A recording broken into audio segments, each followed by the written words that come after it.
Hola, soy Montu, soy rapero y sonidista y esto es Salud Divergente. Salud Divergente, un podcast para potenciar el bienestar y la autoexpresión neurodivergente, con la psicóloga Javiera Arancibia Garrido. Puedes conocer mejor el proyecto en www.salud-divergente.com. Hola Montu, muchas gracias por acompañarnos en este nuevo capítulo de Salud Divergente. Es un honor tenerte acá y que nos puedas comentar un poco sobre tu carrera artística y cuáles son tus motivaciones y tu evolución, tu proceso desde ahí.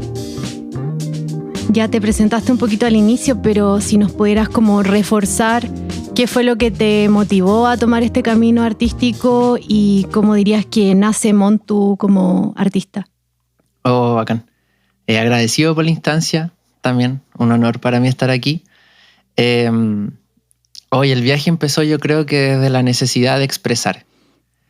Ocurrieron cosas en mi vida en la infancia que, claro, sin entender mucho el contexto y sin que se hablara tanto de cosas como la neurodivergencia o aspectos psicológicos nomás de la crianza,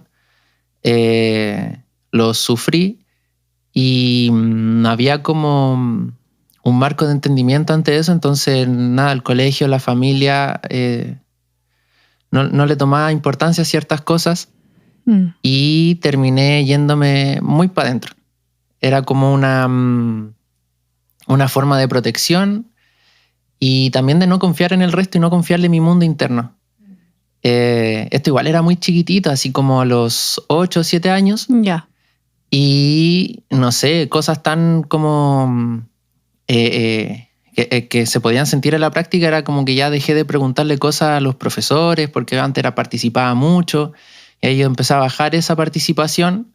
Dejé de tener voz, dejé de tener voto frente al resto, me escondí en mí mismo, lo que por un lado me gusta decir que hizo que mi mundo interior creciera, porque yo siento que mi mundo interior es gigante, o sea, me puedo imaginar películas, cosas todo el rato, estoy como una cabeza de un guionista. Y nada, desde esa necesidad de alguna manera lo busqué y a mi vida llegó en la adolescencia, la preadolescencia, el rap. Y desde ahí me agarré, entendí que el mensaje principal de este género, este estilo de vida, como cultura, era de que todas las personas pueden tomar un lápiz y escribir algo de cómo se sienten, cómo piensan, y va a haber gente que lo va a escuchar. Y lo mismo aplica para el baile, para la música, para el graffiti. Como que para mí ese es como el mensaje principal. Y eso es lo que percibí yo como un niño de 13, 12 años que escuchaba rap. Te entiendo. Y hablaste por ahí como que llegó a ti el rap. ¿A qué te refieres? ¿Como fue alguna persona o lo viste, no sé, escuchaste música rap? ¿Cómo llegó a ti? Es un poco chistoso. ¿Por qué? Porque los raperos, como raperos, son muy puristas. Ya. Entonces jamás se van a mofar un poco de esta versión. A mí me gusta decirlo así y reírme porque se hablaba mucho en esos tiempos del rapero de internet. Ya. Porque el internet recién estaba entrando mucho con las redes sociales. 2000 sí. Algo, ¿no? 2007. Ya. Y yo estaba con un computador con internet por primera vez, porque igual tuve computador con internet mucho más grande. Y estaba buscando el último capítulo de Dragon Ball. Ya. Dragon Ball GT. Porque es algo que nunca lo emitieron bien en Chilevisión o en Mega. Entonces lo estaba buscando porque quería saber cómo terminó la historia. Una de las historias como que más me fascinaban. Y en vez de eso me encontré con Dragon Ball Rap en YouTube, que es de Porta. Ya. Porta es bastante controversial dentro del rap. Y empecé a escuchar Porta. Y fue justo en la época en que estaba entrando el reggaetón como mis compañeros de curso. Sí. Y quizá en el celular o en el MP3 tuve una canción de reggaetón o dos. Y el resto era Porta y todo su crew, sus amigos. Y ese fue como así me llegó. No me llegó porque un tío me enseñó, porque en la esquina de mi barrio veía cosas. o por algo que vi en la tele también, o películas, que también de esa manera llegó a Chile. Nada de eso, yo se fue con Porta. Wow. Pero claro, algo ahí como que resonó contigo también. Como... Sí, porque él era bastante sentimental para sus cosas. Muy adolescente él y muy dramático. Ya veo. Y eso me llamaba mucho la atención. Además que tenía una actitud bastante como chora de aquí estoy yo y esto soy yo y no me importa que me digan que soy friki, que era como un insulto para llamar a la gente que era como otaku. Claro. Otaku o gamer. Claro. Y él lo decía, me gusta Dragon Ball, tengo una canción que se llama Tetris. ¿Cómo se llama? Tetris Rap, algo así. Y hablaba de muchas cosas que en verdad tenían que ver más con su emocionalidad. Y eso, claro, me llamaba la atención porque expresaba cosas que, no sé, mis compañeros hombres no lo hacían. Sí. Y que de alguna manera me inquietaban también a mí. Era un niño muy romántico. Sí, claro, y también como me imagino que resonaste con este deseo de expresarte, ¿no? Como esta persona lo hacía y... Sí, además que él en ese entonces tenía como 18 años y yo 13, 14 por ahí. Entonces, súper cerca en la edad, a pesar de que estaba como en otra etapa y más encima estaba como... Había mucha gente que lo estaba escuchando desde España, porque él es español, entonces y yo un chileno que me llegó a mí a mis oídos, era súper raro. Sí. Oye, Montu, ¿y cómo ha ido evolucionando tu proceso desde entonces? Estamos hablando de un niño Montu, después un adolescente. Vimos por ahí que en tu canal de YouTube mencionas que te influencian todos los géneros musicales y diversas ramas del arte, sí, pero que tu enfoque principal está en el hip hop y la conciencia social. ¿Nos puedes contar un poquito de eso a propósito de esta evolución? Yo creo que nace como de la misma necesidad humana de expresarte y el de ayudar al resto, porque a mí hay una frase que me gusta mucho que ¿cómo era? Pero le debo al hip hop más de lo que me dio. Y me dio tanto. O sea, yo siempre que digo que el hip hop me salvó la vida, porque me tomó y me dijo, tú tienes voto, tienes que expresarlo. O sea, si yo no hubiera expresado las cosas, no hubiera profundizado en mi mente con esta herramienta, no sería ni la mitad de la persona que soy ahora y quizás qué habría pasado conmigo por las cosas que me daban vuelta en ese tiempo. Sí. Y esa como ayuda me hace pensar que tiene que tener como un valor social. Más allá de una devuelta de mano igual al hip hop, que es como profundizar en sus valores, en su historia, contársela al resto y que ojalá haya otra persona que me escuche, una niña, un niño, y que diga, ok, yo también puedo expresarme, también tengo valor y dignidad como ser humano, a pesar, no sé, de haber nacido en una población o a pesar de que tenga una familia disfuncional o a pesar de que pertenezca a una comunidad que es minoritaria en la sociedad o se pinta como tal. Entonces, para mí ese es como el valor social más grande y de un cuestionamiento profundo en eso. Igual yo personalmente tengo una historia familiar en la política. No sé, mi mamá siempre escuchaba a Iyapu, Silvio Rodríguez, yo escuchaba eso. Mis abuelos también, habían canciones de Violeta Parra, de Víctor Jara dando vueltas en los paseos familiares, en el 18 de septiembre en varios puntos. Y después cuando fui creciendo fui conociendo la historia de mi lado paterna, que mi abuelo fue ejecutado político. Entonces, dentro de la adolescencia y la búsqueda de identidad, entendí como este tema de la memoria y la conciencia social. Y todo esto en paralelo al hip hop. Por eso al principio mencionaba como que el hip hop tiene su propia función social o su propio valor y llamamiento a eso.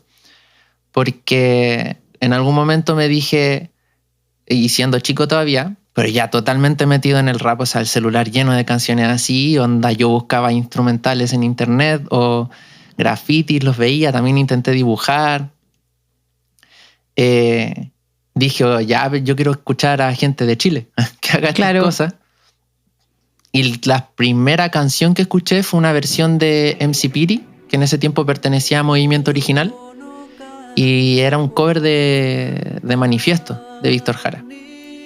Y esa canción yo la estaba escuchando y justo llegó mi mamá de la pega y me dice, oye, ¿qué estás escuchando? ¿Por qué estás escuchando eso? Y me explica que, esto fue un miércoles, por ejemplo. Y me dice, ¿y si venís conmigo a la manifestación? Porque el cuerpo de Víctor Jara lo exhumaron para hacer como pruebas, como indagar en la investigación, y le van a dar una sepultura en donde realmente se va a quedar. Y dije, ya. Sin entender nada. Y fui, claro, de haber sido la primera manifestación que fui como más consciente, a la que fui y vi todo el tema de las batucadas, el tema de que la gente se conglomeró y también el concepto de juntarse en un lugar y llegar a otro punto en masa, porque estamos todos como en lo mismo, conmemorando lo mismo. Y ahí me conectó al tiro con la historia de Chile. Y ahí entendí que el hip hop tenía algo que ver, mucho que ver en eso. Y en las inquietudes que tenían los jóvenes, porque, y de ahí empecé a escuchar música rap y era con bastante contenido político. Sí, es como que esta dimensión de conciencia social tiene varias como aristas que se van como interactuando al final en tu proceso, en tu trayectoria. Sí, y todo se junta y todo tiene como un punto en común, que al final es la expresión y la comunicación. Y también un poco la conexión, ¿no? Sí, sobre todo, pues sí, la conexión es muy humana. Sí. Y la comunicación es eso al final. Sí. Un poco lo que estamos haciendo ahora mismo. Ahora mismo. Exacto. Los podcasts, la música, todo.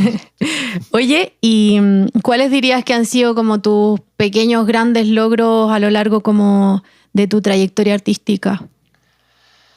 Sin duda, el primero fue la primera vez que me subí a un escenario. Claro, me imagino. Fue en una cancha en la población que está al frente del Hospital El Pino en San Beca. Ya. Y era un evento que organizamos en el taller Raíz de Arte Popular, que fue un raíz convocado por el Profeta Marginal, un rapero vieja escuela, yo diría. Y fue la primera vez que me junté con otros raperos a hablar de rap y de hip hop. Y ahí había un concepto de organización horizontal, donde organizábamos talleres que lo explicábamos entre nosotros mismos y que era algo totalmente distinto a lo que yo había visto en la escuela, que era mucho más vertical. Claro. Y fue la primera vez que con mucha vergüenza y con mucha ansiedad social yo empecé a hablar con la gente. Hablar de lo que pensaba, de lo que me gustaba, de lo que sentía. Empecé a construir amistades, que hay una amistad hermosa que tengo con Fisen, que lo conocí y profundizamos la amistad ahí hasta el día de hoy. Y se me presentaron varios conceptos como de escuela, y hasta Paulo Freire me apareció en ese tiempo, y hay cosas que empecé a leer e investigar que me hicieron mucho sentido en la cosmovisión que yo estaba formando. Y todo esto desembocó en el primer día, que incluso está en YouTube eso. Y que realmente Fisen grabó con una cámara de estas digitales que habían en esos tiempos. Ya fue como tremendo hito ese día. Mi primera presentación y yo ahí, ansioso, como que mis pies no se movían y rapeando hacia arriba, tomando el micrófono y porque rapeaba rápido, porque escribía muchas cosas. Y por mi personalidad nadie sabía lo que se iba a enfrentar, porque soy tímido, más introvertido, y todos estaban como expectantes a eso, y de repente empecé a rapear un tema como muy arriba y muy rápido, si damos vuelta a globo terráqueo, todos nos caemos, no sé, una cosa así. Y todos dijeron, ¡oh, le ponen! Y eran como amigos de los que organizábamos o los mismos que organizábamos, y era como que sentí una energía súper rica y fue súper cuático. Eso yo creo que fue un antes y un después para mí. Como esto es. Sí, o sea, esto de que el hip hop tiene como... Y en verdad esto lo toma cualquier rama artística y cultural también. Sí. Que te da un sentido de pertenencia y te está diciendo tú puedes expresar lo que sientes y piensas porque hay alguien que te va a escuchar. Ya. Dentro de eso mismo, el tomar un micrófono y subirte a un escenario y tener ese poder y esa responsabilidad es súper cuático. Y sentir eso fue como que aquí me quedo, así, esto es lo mío. Ese fue el primer hito, yo creo. Y ya los hitos, que otros hitos que recuerdo, creo que son como menos como glamurosos. por es que el que así. contaste es como un hito fundacional, así como bien, claro. Pero hay un hito antes de esto también. ¿Verdad? Que es súper cuático y que yo siempre lo menciono cuando se habla del poder de la escritura. Ya. En distintos contextos, porque escribir rap es escribir rap, pero uno puede escribir un cuento, una historia, no sé, escribir un sueño, por ejemplo. Son todas cosas que nos permiten conocernos y materializar lo que pensamos, y eso es como súper importante. Y me ocurrió algo que despertó como el inicio de mi trabajo personal en mí, que fue cuando por una pelea X que tuve con mi abuela, y debe haber sido una pelea de pendejo, o sea, como no me quiero lavar los dientes, claro, no quiero comer o no quiero hacer las tareas, algo así. Y yo recién estaba escribiendo mis primeras canciones y me dio tanta impotencia, tenía tanta rabia adentro por lo que estaba ocurriendo, rabia acumulada, por cierto. O sea, no estaba enojado así porque me querían obligar a hacer algo. Era rabia acumulada que llevaba de toda la infancia. Y entonces en un momento me veo escribiendo solo, lleno de rabia y botando muchas lágrimas, y estaba escribiendo sobre lo que había ocurrido, ahí formando mi rima y todo, cuando de repente a mi mente se me viene un flashback, y ahí desbloqueé un trauma y dije, oh, yo viví esto y lo había olvidado. Como que más o menos calculo a los 8 años. Entonces, investigando en mi cabeza, ¿cuándo debe haber pasado esto? Ya hace como a los 8 años. Y yo, sin saber mucho de psicología, porque nada se hablaba, y sin tener ninguna herramienta, dije, esto es importante.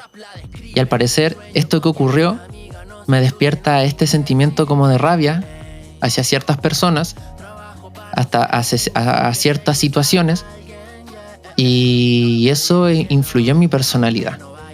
Y no sé si está tan bien eso.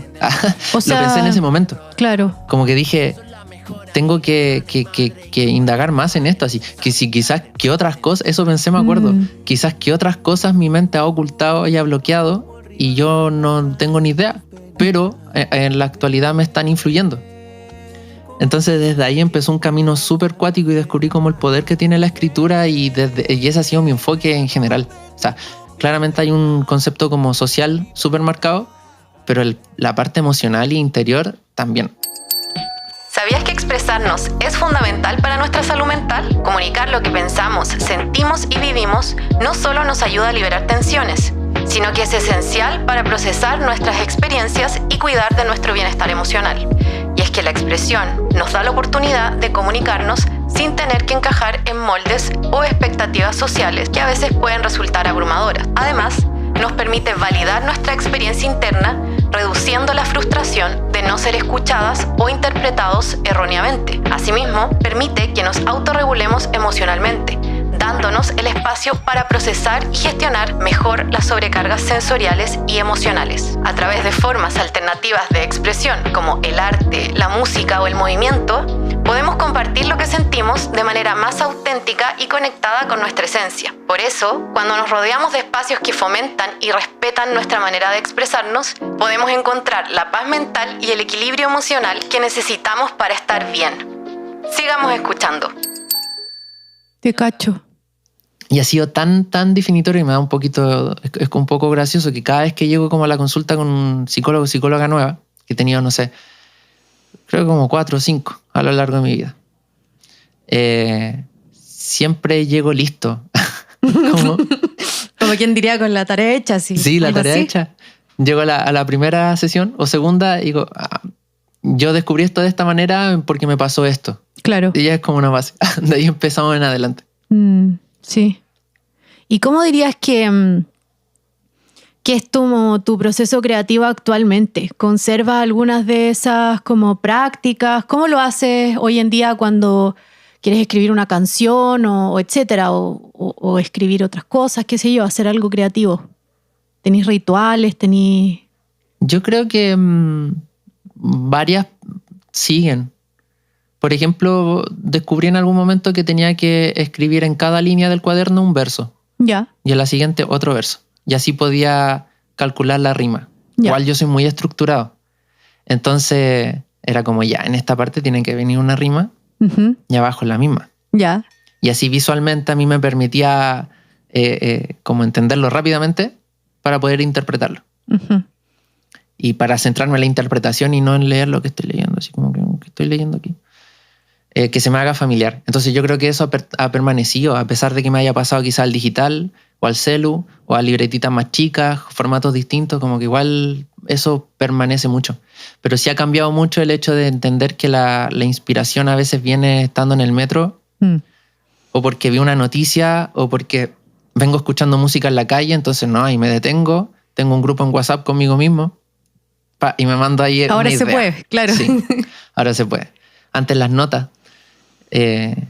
Entonces, desde ahí como que voy tratando de agarrar estas ideas que me vienen y que no puedo trabajar en ese minuto para en el futuro decir, ok, estoy inspirado. ¿Verdad que yo quería hablar sobre esto? A ver si escribí algo en WhatsApp sobre eso. Ya, esto me gusta. Y ahí lo voy como trabajando, le voy cambiando, haciendo como otros tratamientos. Buena. Pero de todas maneras, mis procesos creativos son en soledad. O sea, yo tengo un diálogo súper cuático con la soledad. Siento que me llevo súper bien. Un poco tóxico, sí. Una relación tóxica. Pero también no veo entendemos. que la aprecias de alguna manera. Sí. Vamos a estar solos. Entonces, claro, estoy solo en mi pieza y pongo el micrófono con algunos procesos para escucharme bien. Y me empiezo a tirar rimas sobre la instrumental. Entonces ya voy como soltándome y me suelto al tiro. También tengo una conexión rápida.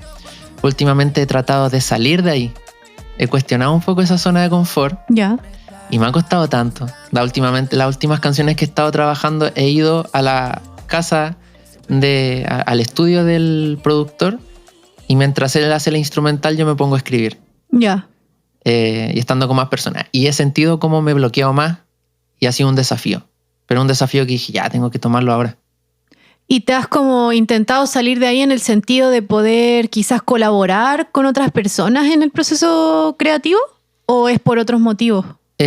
No, yo creo que solamente para salir de la zona de confort, porque ya me tengo tan pauteado mi zona de confort para la creación que exponerme a otras situaciones me ayuda a abrirme a otros procesos y otras perspectivas. Que claro, ahí como estar con alguien más haciendo una canción, voy preguntando directamente, oye, ¿te gusta esta rima? O, oigan, no me gusta esta palabra, ¿se le ocurre otra? No sé, cosas así. Pero a mí me encanta colaborar, siempre he colaborado. Solo que antes era como mucho más solitario el tema. Yo hacía una canción, escribía mi parte y después se la presentaba como un proyecto a otra persona. Y decía, oye, escribí esto y pensé en ti. Como más tinca? Terminado. Sí. A ver qué pensaba. Ya, te cacho.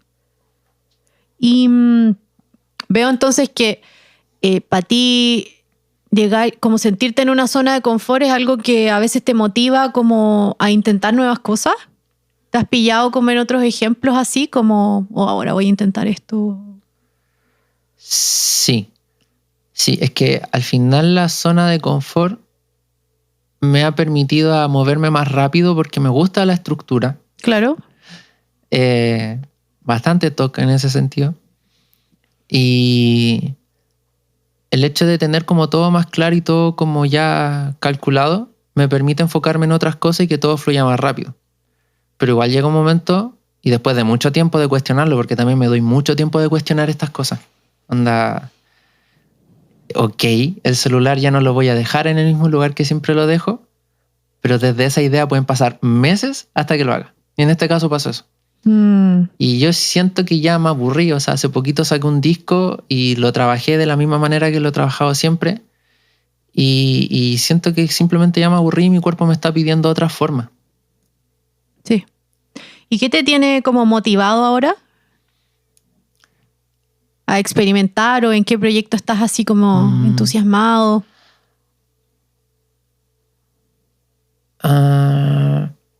Difícil pregunta. Es que siempre he abarcado como las cosas que escribo, abordo, los conceptos, todo eso lo he abarcado desde lo multiplural, lo plural, así como que cualquier cosa que a mí me inquiete lo hago. No tengo como temática. Por ejemplo, en el último disco hablé de la libertad, pero no me di cuenta que estaba hablando de la libertad hasta que tenía 8 canciones. Ya. De repente escuchándola dije, ok, todas estas canciones hablan de la libertad. Y es porque me obsesioné con el concepto y lo reflexioné tanto que me influyó en lo que estaba haciendo. Sí. Entonces ahora realmente no quiero hablar de la libertad.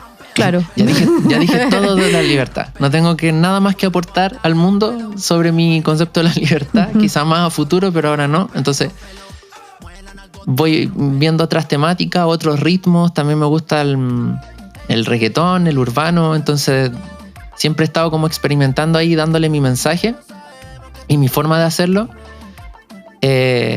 Pero también encuentro entretenido a veces como ya irme a otros tipos de mensajes, o sea, como el mensaje de sentirse sexy y bailar.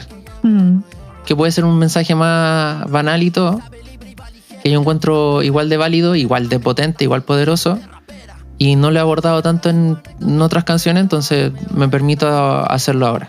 Sí, te cacho.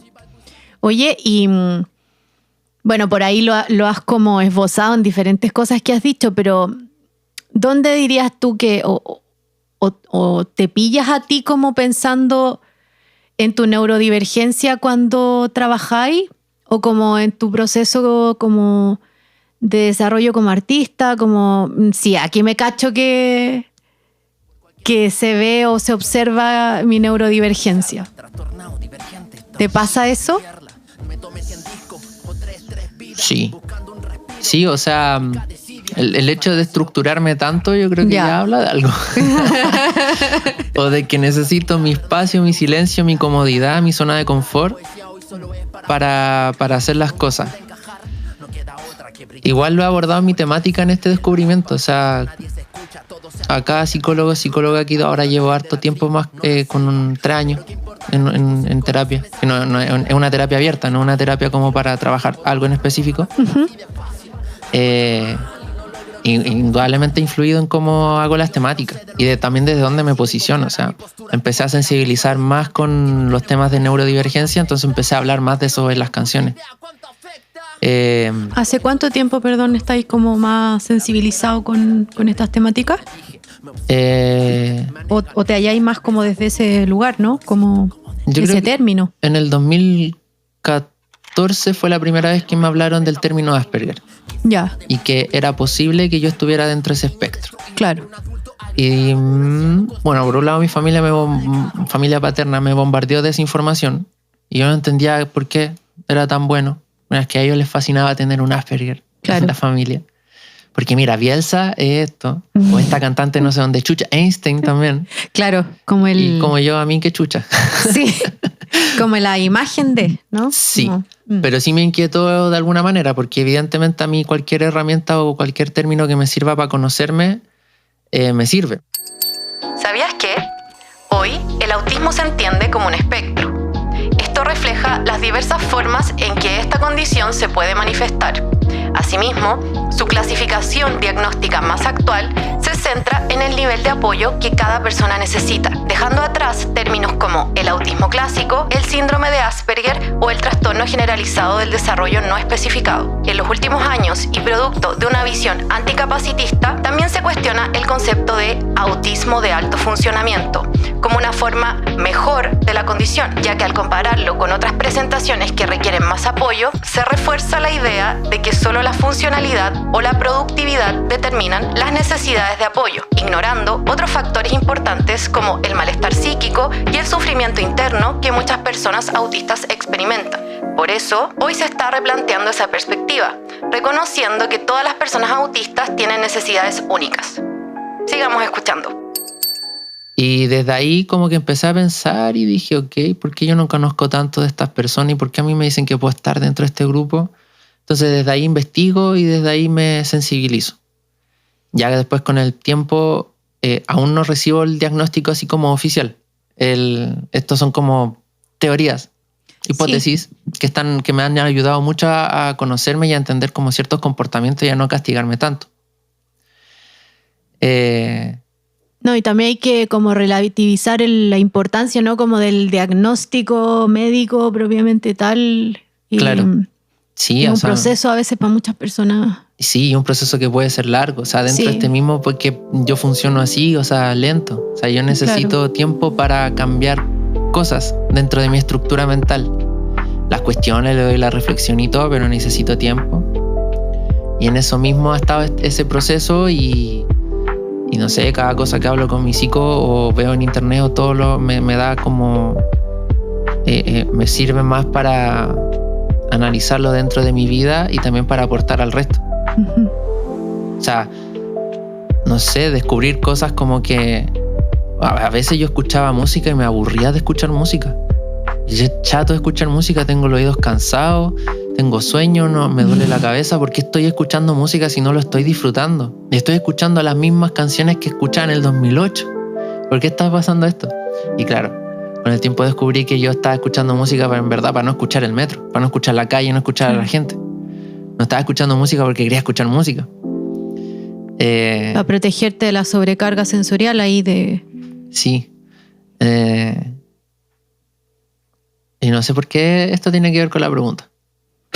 O sea, yo lo veo del lado de que en el tiempo en el que estaban ciertos estos términos y que viene como desde tu familia, a un tiempo esta parte ya como que tú logras como, o vas encontrando tu propia manera de entenderlo, como a través de tus propios procesos y como identificándote en diferentes actitudes que a lo mejor o acciones, conductas que tuviste en el pasado o que tienes ahora y decir, ya, como desde otro lugar, quizás más propio. Así, eso me llega a mí, como que es un proceso medio que viene, como que alguien te cuenta, oye, como que piensa así y ahora como que, ya. ¿Cachai? Como lograr verte más a ti en todo eso. Sí. Sí, pero yo creo que, claro, al verse uno mismo en estas cosas y ahí en ese proceso abrazar al niño interior, sí. O sea que no sé, puntualmente fue ridiculizado por una profe porque no le entendía y preguntaba y después de ese hecho dejé de preguntarle cosas a los profes, a los adultos en general. Sí. Porque quizá, no sé, mi cabeza estaba en otro lado, no sé, no entendía. Ahí uno, igual como niño, empieza a agarrar una autopercepción un poco violenta. Onda, hay algo que anda mal en mí. Sí. Entonces siempre tengo que subirme al ritmo del resto. Y ahora que manejo más el tema de estos posibles diagnósticos y de conocerme mucho más, ayuda a tratarte de una manera más amable. Y decir, ok, parece que no era tan terrible y que si no puedo estar al ritmo del resto, en verdad no debería forzarme a eso. Puedo ser más estratégico en eso. Y creo que esa amabilidad sirve como igual para ver la diversidad en el mundo. Sí. Yo creo que eso también ha influido mucho en cuanto a como al contenido de mis canciones y mi cosmovisión en general. Soy mucho más amable y tolerante a encontrarme con diferencias. Porque yo mismo fui tratado como diferente durante toda mi vida. Sí. Y ahora entiendo que no era algo anormal o algo feo o algo que yo debería retratarme como un monstruo, como lo hice en varias canciones, sino que en verdad era una persona como todas, pero que simplemente el ritmo de la sociedad o cómo estaba configurada la sociedad no lo pasé mal. Sí. Oye, y como también lo esbozaste, pero ¿cuáles dirías que para ti son como las actividades que más te agotan, que te drenan la energía, que actualmente, como que pienso ya, no sé si cambian tanto al final del día de las actividades que son muy agotadoras cuando eres niño o niña hasta ahora la adultez, pero ¿cuáles son para ti esas actividades que tú decís, no soporto esto, no lo quiero? El metro, el transporte público. Ya. El calor de eso y el ruido, a pesar de que cada día van mejorando el tema del ruido con el transporte público, más consciente el tema del sonido, que igual desde mi carrera lo abordamos cuando estaba estudiando. ¿Verdad? ¿Cómo así? Esto que me decías, o sea, de la sonósfera, ¿o no? No, es que es un concepto un poco más creativo. Ya. O más humano. El otro es como algo medioambiental. Ya. Que en el Ministerio del Medio Ambiente hay un concepto que es el sonido, el ruido. Entonces eso se mide y hay zonas urbanas y zonas rurales que se miden de forma distinta. Y lo mismo, zonas industriales que también tienen otra medición. ¿Como contaminación acústica, sí? Eso, contaminación acústica. Entonces, cacho, sí. Los motores de las micro, todo ha tenido como ese enfoque últimamente como de darles menos ruidos porque eso afecta la calidad de vida de cualquiera. O sea, una persona totalmente neurotípica, por decirlo claro. así. Quizás no se da cuenta de esas cosas o las sufre menos, pero de todas maneras al final del día va a llegar más cansado porque había más ruido y su oído intentaba entender qué estaba sucediendo. Así es. Sí.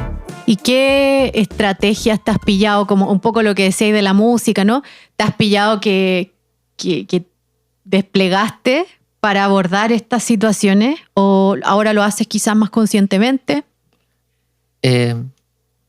Sí. Claro, cuando descubrí esto que la música la estaba usando así, yo sentí igual que fue una falta de respeto porque amo la música y la estaba usando. No puede ser. Claro. Perdóname, música, por no disfrutarte y estar usándote. Entonces empezó a usar tapones, los cuales funcionaron súper bien. ¿Cuáles usáis? Hoy no me acuerdo la marca. ¿Pero cómo son? Más que la marca. Bajan 30 decibeles. Ah, ya. Eso es para andar en el metro, en la micro. Sí. ¿No? Esa estrategia... hay algo muy puntual que me pasa y que no sé, bueno, en mi biología, la verdad. Claro. Mi oído izquierdo es más sensible que el derecho, a pesar de que yo sí siento que tengo como sensibilidad, o sea, tengo toda la sensibilidad. Fotosensible. Sí, tú dices, en todos los sentidos. O sea, no sé en qué tantos sentidos se pueden ver, pero por lo menos ocupo lentes de sol porque los focos del trabajo o la pantalla o me llegan a marear y he llegado a vomitar. Por luces extrañas.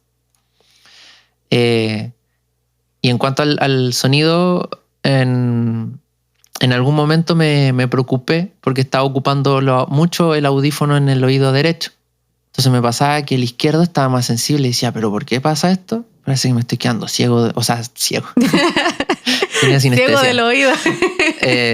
Sí. Sordo de uno. La cosa es que me fui con a fonoaudiología, unas chicas que estaban haciendo su examen final, entonces necesitaban gente. Y salí súper bien de los dos. Y para estar estudiando sonido también, como que, wow, igual. Para ser músico, no sé. Claro. Y entonces dije, pero entonces, ¿qué sucede? Hasta que llegó el concepto de la sensibilidad y caché que, no sé, cosas que me dolían los oídos cuando la gente aplaudía, y es más el izquierdo. Entonces cuando voy a conciertos o estoy en el metro sin audífono, sé que estoy listo para taparme el oído. Termina la canción y la gente empieza a chiflar y aplaudir y cacho que el loco que está al lado mío aplauden con una vehemencia. No sé si vehemencia también. Sí. Eufóricos, súper, y me le pegan bien a la palma, me dicen, que suene bien. Me tengo que tapar al tiro el oído, entonces voy preparado, o sea, ya sé que voy. Me gustan los conciertos a pesar de que los sufro mucho, entonces me preparo semanas antes. Y digo, ok, ya, voy a esto. Ansiedad social, ok, listo. Oído, listo. ¿Te preparáis, por ejemplo, dónde te vayas a sentar, con quién vayas a ir, ese tipo de cosas? No, es más fortuito. Yo creo que me preparo más para lo que suceda. Lo auditivo. Es como que venga lo que tenga que vengar. Ya, te cacho. Cabezable meme. Oye, ¿y el calor? Nunca lo había pensado desde ese lado, pero en verdad soy tolerante igual al calor. Ya. Me pasa mucho eso de que mi mamá me cuenta de que yo cuando chico no me movía. O sea, a mí me sentaban en la cama, me sentaban en un sillón y yo de ahí no me movía. Uh-huh. Yo siento que soy demasiado tolerante a la incomodidad, que es algo que mentalmente me ha provocado hartos problemas en la vida. Ya. Porque si me hacen sentir incómodo, como que hay que comunicarlo, hay que decirlo. Oye, esto me hizo sentir mal. Claro. O esta actitud tuya me hizo esto. Pero me pasa eso, o sea, yo en la micro puedo estar cagado de calor, aburrido, y estoy ahí inamovible. Puedo estar, no me puedo mover por bastante rato. Uh-huh. Y cuando me muevo es como, oye, ¿por qué no me moví? O sea, mi cuerpo, mis huesos lo necesitaban, el aire, mis pulmones, la vista, necesitaba moverme. Quizás tenga que ver con el tema de la zona de confort. Onda, descubro que un lugar me acomodo, ok, y aunque haga mucho calor, aunque haga mucho frío, de ahí no me muevo porque es mi zona. Entiendo. Pero onda, por ejemplo, ¿sentís la incomodidad física? Sí. Ya. Quizás me desconecto de esa incomodidad. Ya, sí. Como disociar un poquito, ¿o no? Sí. Y en términos como de... pensando en eso, como en tu salud física, ¿qué cosas como que te ayudan a mantenerte bien y sentirte como en equilibrio? Sí, algo que he hecho el último año ha sido respetar mis espacios de silencio y descubrí estando en un ambiente laboral, en un... Daddy Juan. Era pizzero. Aprendí a hacer todo, a mover piso, todo. Me encantaba. Volvería a trabajar ahí, sí, aunque sea un día. Pero ¿era bullicioso? Sí, porque trabajaba en uno de los 5 locales que más vendía en Chile y que en algún momento esa zona vendió más en todo el mundo. Wow. ¿No? Hay unas leyendas ahí súper cuáticas. Cualquier pega. No sé qué le pasa a San Miguel, la cisterna del bosque en las pizzas. ¿Le encantan las pizzas? Sí, Toesca también. Esa zona es un eje, como que es para Gran Avenida. Mira. Compra mucho. Entonces el pito de la pantalla que te iba mostrando los pedidos no dejaba de sonar a veces. Y a veces habían 200, 300, 400 pedidos, 2 horas de espera y seguían llegando. Brígido. Sumado al ambiente donde estaban todos estresados, había mucha gente ansiosa, los mismos jefes que pedían las cosas gritando o nos gritábamos entre nosotros, y eso sumado al ruido constante del horno, que era un horno doble. Los mismos repartidores que también se estaban gritando para entender qué pedidos tenían que llevar. Todo pasando. Sí, y desde la acústica, paredes de cerámica que rebotan el sonido mucho más, porque tampoco hay conciencia de eso en ese sentido. Entonces, y eso, sumado a ansiedades emocionales, claro, por una relación que ahí va al corazón, fue difícil. Todo eso sumado, y justo que estaba en terapia con mi misma psicóloga con la que estoy ahora, descubrí, haciéndolo, que yo me iba al baño y estaba harto rato. Y a veces tomaba mi colación, mis 30 minutos en el baño, completos. Y eso después descubrí que era porque sensorialmente ahí descansaba. Claro. De todo. Y le bajaba la ansiedad. Ok, yo me cambié de pega. Un lugar mucho más ameno. Gente hermosa, gente que cuida como su espacio y el espacio del resto. Quizás hay otro tipo de exigencia y estrés que tenga que ver más como con el tema radial, el tema de estar como los programas al aire, como que todo ese tipo también genera un estrés y una ansiedad. Claro. Y cacha que de repente descubrí que cada vez que terminaban como la jornada de los programas al aire, y aún quedando como almuerzo y seguir como con la jornada, me iba al baño y de repente me veía en el baño 15 minutos, 20 minutos.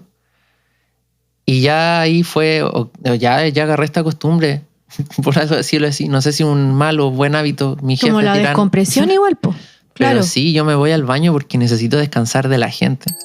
¿Sabías que los espacios de descanso sensorial son fundamentales para la regulación emocional y mental? Muchas personas neurodivergentes, de manera consciente o instintiva, buscan momentos de desconexión en lugares tranquilos, alejados de estímulos que pueden resultar abrumadores. Estos espacios les brindan la oportunidad de relajarse y recuperar su energía mental y emocional. La sobrecarga sensorial, que se puede generar por ruidos fuertes, luces intensas o incluso interacciones sociales constantes, puede ser agotadora. Por eso, el descanso sensorial es esencial. Permite que el cuerpo y la mente se restablezcan, ayudando a reducir el estrés y la ansiedad que pueden surgir de estar en un entorno estimulante por periodos prolongados. Las personas neurodivergentes a menudo recurren a diferentes estrategias para encontrar este descanso, ya sea retirándose a un espacio aislado, practicando actividades en solitario o incluso utilizando barreras físicas, como audífonos, para crear un espacio más tranquilo. Estos hábitos no son meras costumbres, sino que son mecanismos vitales para gestionar el entorno sensorial de forma efectiva. Es clave entender que el descanso sensorial no es un lujo, sino una necesidad para poder funcionar plenamente, especialmente para quienes experimentan el mundo de una forma más intensa o diferente. Sigamos escuchando. Que necesito descansar de la gente, de mis compañeros, de mis compañeras, que no es culpa de ellas, pero necesito como sensorialmente descansar de todo, de las pantallas, de tanta información que tengo en los ojos. Sí. Lo mismo en mi casa también. O sea, de eso, paso mucho en el baño. Porque es un lugar que suele ser más silencioso en todos los lugares donde he estado. Te cacho y me hace sentido, como que claro que los ambientes que sean más estresantes por el motivo que sea, vas a necesitar más descompresión, pero también hay una necesidad como regular de descompresión, independiente también del ambiente. Ya el hecho de estar como... Sí, sí. Gallito. Sí, o sea, y que cuático eso cómo funciona en la sociedad. Por ejemplo, el tema de los malls es súper cuático. Porque el mall está hecho así adrede para que uno pase lo menos posible entre tiendas y se meta a las tiendas lo más rápido. Y uno entra a una tienda y encontráis un lugar cálido, luces cálidas, el sonido baja mucho más porque está alfombrado. El olor. Hay más ropa, el olor es más bienvenido. Entonces pasáis del caos de los pasillos con luces blancas, luces que rebotan en todos lados, el sonido que también rebota en todos lados. Entonces todo muy bullicioso, muy caótico. Entonces llegáis a un lugar para comprar, para consumir. Y eso funciona en todo orden en la sociedad y no es que alguien lo haya hecho a propósito, yo creo que simplemente se dio así porque las cosas fueron ordenadas por gente neurotípica, yo creo, ¿no? Algo muy cuático, situacional. Que las calles, lo mismo, porque las calles no son tan amables con el estar. Faltan árboles, faltan lugares verdes, lugares para los peatones, para estar, para respirar. No todo puede ser calle, no todo puede ser auto, avenidas. Cierto. Bueno, y ahí la ciudad va creciendo mucho más rápido que la necesidad de las personas. Entonces también afecta. Sí. Oye, y me quedo dando vuelta a eso que dijiste de que, claro, estaba este ambiente sensorial, pero también estaba ahí pasando en ese momento por una ruptura, te daba ansiedad por otros motivos. Cuéntanos... el chismecito. No vaya de esa ruptura en particular. ¿Qué estrategias dirías tú que utilizas o qué cosas has identificado tú que contribuyen a tu salud emocional a estas alturas? Como, ¿qué cosas te hacen cuidar esa parte de tu ser? Hoy pasé de ser una persona que no conocía los límites a colocarlo. Y fue en este periodo. Me acuerdo que, y gracias a la terapia que estaba recibiendo terapia. Suena chistoso, es como recibir palos. Me acordé al tiro de la versión boomer. Bueno, fue un lado laboral y un lado personal, emocional. Con mi pareja en ese entonces hubo una dinámica súper tóxica, entonces eso lo fui evidenciando de a poco en terapia y de a poquito fui como dándome lugar. Hasta que entendí que ya no podía seguir en esa relación. Uh-huh. Y paralelamente en lo laboral, yo me fui de otra sede a la que llegué, pero me fui así siendo parte de una carta colectiva acusando a Recursos Humanos a una persona gerente que tenía malas prácticas, que eran prácticas violentas, prácticas abusivas con sus trabajadores. Y el hecho de haber firmado esa carta y haber estado dentro de ese grupo de personas que lo hizo y que se organizó, yo lo entendí como colocar límites laboralmente y en el lado emocional de pareja poner límites también de decir esto me está haciendo daño, entonces tengo que resguardar ese espacio. Y ha sido un trabajo súper brígido, o sea, yo no diría que sé colocar límites, pero soy mucho más consciente de ello y es súper importante. Sí, porque onda es reconocer que yo tengo una conciencia, tengo una dignidad como ser humano y colocar una frontera, o sea, decir, desde aquí tú no pasas. Y lo que puedas decir y todo me puede hacer daño, puedo reconocer ese daño, pero también tiene que tener un límite que no puede calar tan hondo. Claro. Y eso, o sea, y el resto de cosas va lo mismo, lo sensorial, o sea, hoy en día sé que tengo que llegar a mi casa y tengo que estar en mi cama acostado 1 hora sin hacer nada. O me doy sin culparme esos tiempos en el baño Sí. Organizándome bien, sí, y todo, pero... Como darte el espacio, en el fondo. Reconocer el espacio igual es colocar un límite. Le estáis colocando un límite a la sociedad. Entonces, yo creo que sí, eso sensorialmente impacta lo emocional, entonces termina siendo como los mismos tipos de tácticas. Y onda, si ya reconozco esto en mí y dejo de disociar, por ejemplo, ya no me expongo a altos ruidos, y si tengo que pasar por una calle donde hay hartos ruidos, me tapo los oídos y no me importa que diga el resto. Como que voy, que sensible. No sé. Es algo muy de pendejo. ¿Sí? Esperar que alguien se burle solo por cómo uno es. No, pero pasa en la adultez también. Y nos acostumbramos de alguna manera a eso. Entonces ya ahora darle un lugar a eso también me ayuda a contenerme. Y también entiendo que si estoy sensorialmente sobreestimulado, también suelo reaccionar más pesado o más evitativo con la gente, y suelen pensar que es algo más personal o sentimental, pero en verdad no, de verdad que no. Por ejemplo, con esta chica que teníamos dinámicas tóxicas, me acuerdo mucho de un momento. Bueno, ella tendrá su atados personal y es su vida y su forma de trabajarlo y sus procesos. Claro. Pero estábamos en una feria artesanal de la playa y había mucho ruido. Yo en ese tiempo recién estaba reconociendo estas cosas y yo a ella le contaba todo. Entonces yo le decía, oye, en estas situaciones no voy a poder prestarte tanta atención porque tanto. Y se enojaba igual, le dolía. Le dolía que me hablara y que yo no le prestara tanta atención y le dijera, oye, disculpa, ¿qué me dijiste? Y toda la cuestión. Y claro, por un lado sentía culpa, pero por otro lado es como, le estoy explicando que en un ambiente así, donde hay juegos, donde hay niños, donde están todos corriendo, donde está tu familia y no quiero caerme, algo así, simplemente por no poder estar prestándole atención al suelo o al caos que hay a mi alrededor, necesito que me repitáis las cosas a veces, no sé, como que lo traté de comunicar así amablemente, pero igual le dolía. Pensaba que era personal, pues pensaba que la estaba ignorando. Sí.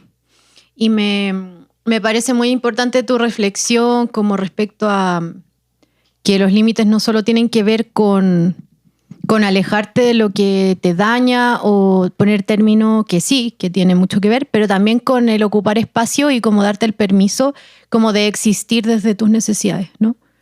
Oye, sí. Y pensando justamente como en el lado quizás más relacional, ¿cómo dirías tú que son las relaciones que más te hacen sentir como bienestar y que conectan más como con tu autenticidad, que te permiten sentir una mayor libertad como para expresarte y para compartir?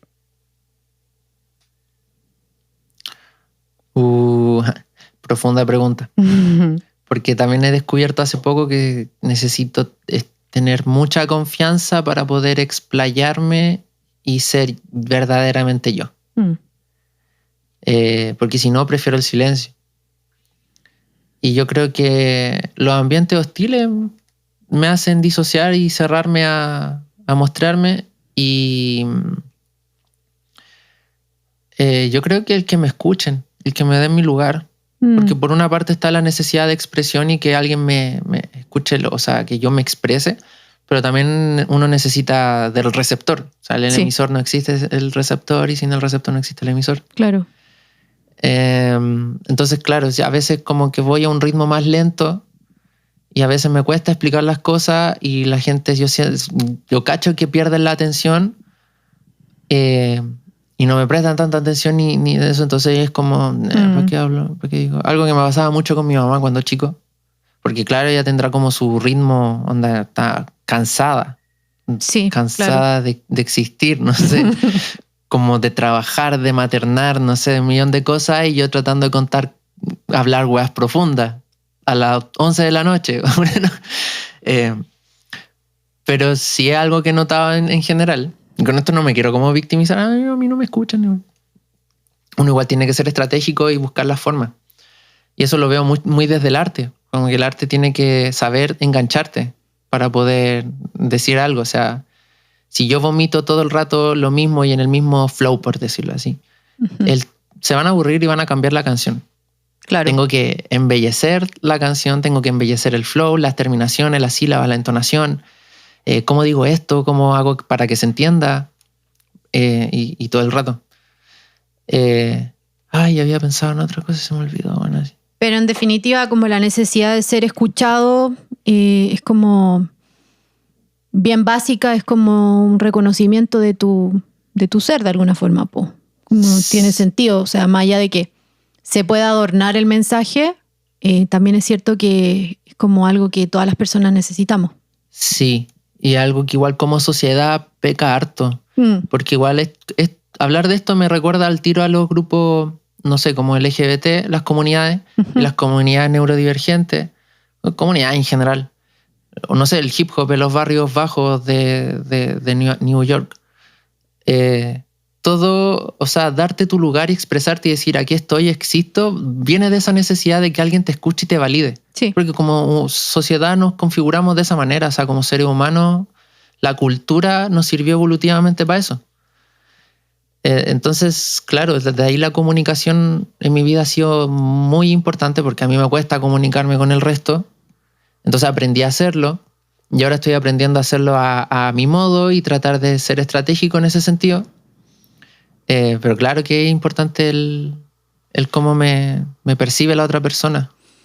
Y te agradecemos un montón que hayas expresado en esta entrevista como tantos puntos de vista que puedan apoyar y aportar a otras personas neurodivergentes.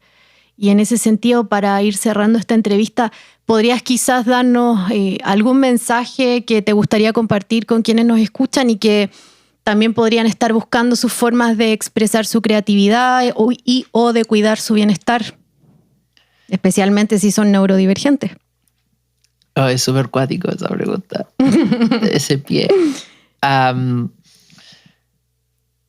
Yo creo que lo más esencial y que igual es válido para cualquier persona que se esté autodescubriendo es reconocer tu identidad y darle un lugar.